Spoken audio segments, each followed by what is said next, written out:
La mañana era luminosa, pero el corazón de Clara no lo sentía así.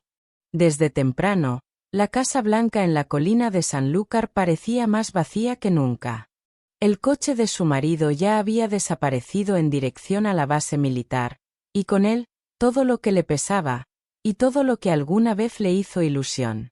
Clara se quedó sola en el porche, con la taza de café temblando ligeramente entre sus dedos. Los niños ya estaban en el colegio, y el silencio que se extendía por las habitaciones le resultaba casi ofensivo. No era una soledad dulce, sino una pausa densa, llena de preguntas que nunca se hacían en voz alta. El viejo caserón, heredado por parte de su abuela, tenía paredes gruesas, persianas de madera y un jardín que se negaba a morir del todo, a pesar del viento salado del Atlántico. Aquel lugar, que una vez representó estabilidad, ahora parecía un eco de sí mismo. Fue ese mismo día, al bajar la basura al callejón lateral, cuando lo volvió a ver. Mateo. Hola, Clara. Su voz era baja, un poco ronca, como si viniera de otra época. Ella se giró despacio. No lo había visto en casi 2 años. Mateo, el hijo de los antiguos vecinos que había crecido con su hermano mayor, acababa de regresar a Sanlúcar tras varios años trabajando como interiorista en Málaga. Estaba más delgado, el cabello más largo y los ojos igual de oscuros, atentos, pacientes. ¿Volviste hace mucho?, preguntó ella, fingiendo normalidad. Ayer. El tren se retrasó, como siempre. Le sonrió con una calidez casi imperceptible. La charla no duró más de 3 minutos. Pero el eco de esa voz quedó resonando dentro de ella. Pasaron los días. Clara se dedicaba a las rutinas domésticas, pero había algo distinto. Un detalle pequeño. El modo en que miraba por la ventana justo a la hora en que sabía que él salía con su perro. O cómo encontraba excusas para salir al jardín, por si lo veía pasar. Una tarde, mientras intentaba arreglar una lámpara antigua, la base de cerámica se le rompió en las manos. Maldijo en voz baja. Al poco tiempo, alguien tocó el timbre. Era Mateo. ¿Necesitas ayuda?, señaló discretamente los trozos en la mesa. Ella vaciló, pero al final asintió. La escena que siguió fue sencilla. Él sentado en el suelo, con herramientas, ella trayendo té en una taza desportillada. Se reían. Poco, pero con sinceridad. Siempre me gustó esta casa. Tiene alma, dijo él, tocando con cuidado la madera de una viga expuesta. A veces creo que esa alma me pesa, respondió ella. Se quedaron en silencio.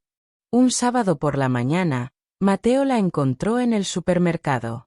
El coche de Clara no arrancaba, y ella ya estaba al borde del llanto. Él no dijo nada, solo abrió la puerta de su coche. Vamos, te llevo. Durante el trayecto hablaron de música, de la playa, de libros. De todo y de nada. El tono era casual, pero la forma en que él la miraba cuando pensaba que no lo notaba, no tenía nada de casual. Al llegar a casa, ella no lo invitó a entrar. Pero tampoco le dijo adiós de inmediato.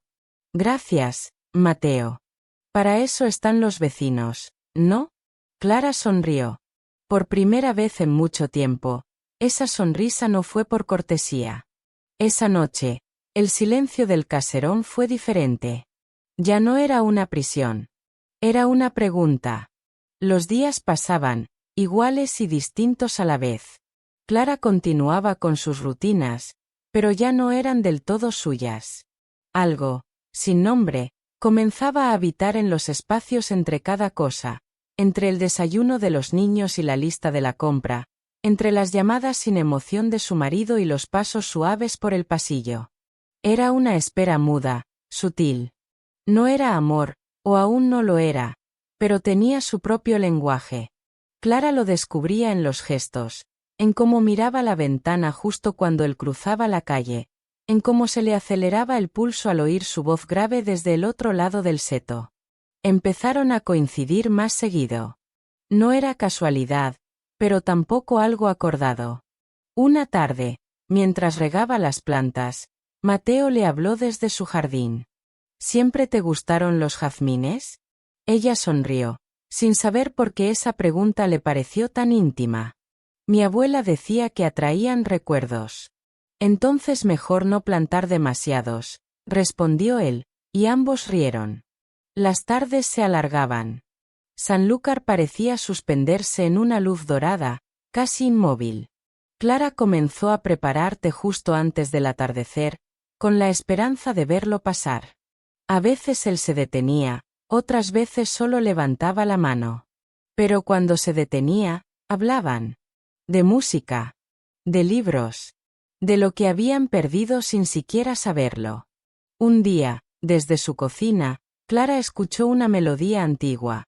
Una guitarra española, suave, sincera. Venía de la ventana abierta de Mateo.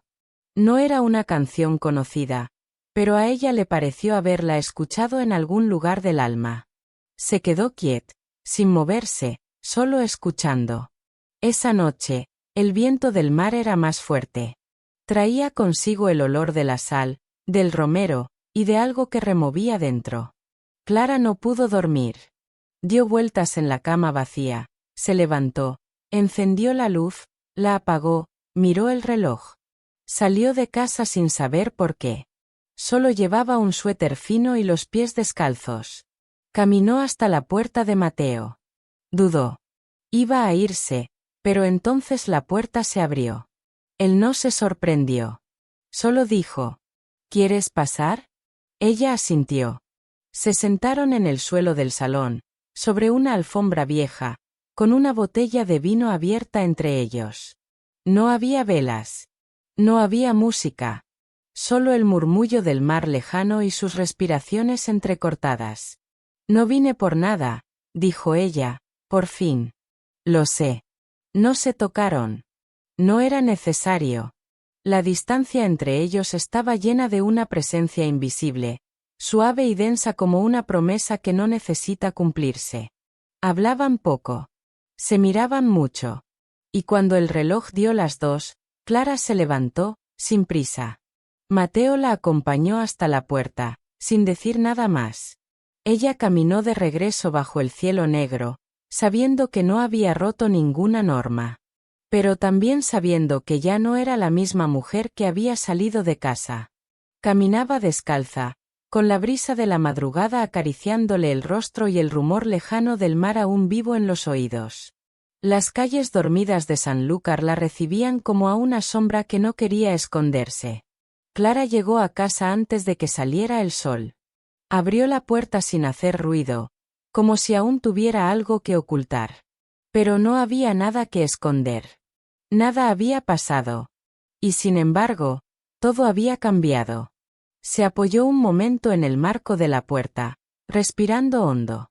La madera fría del suelo bajo sus pies, el crujido suave de la casa al despertar, todo le parecía nuevo, como si la casa ya no fuera una prisión, sino un refugio.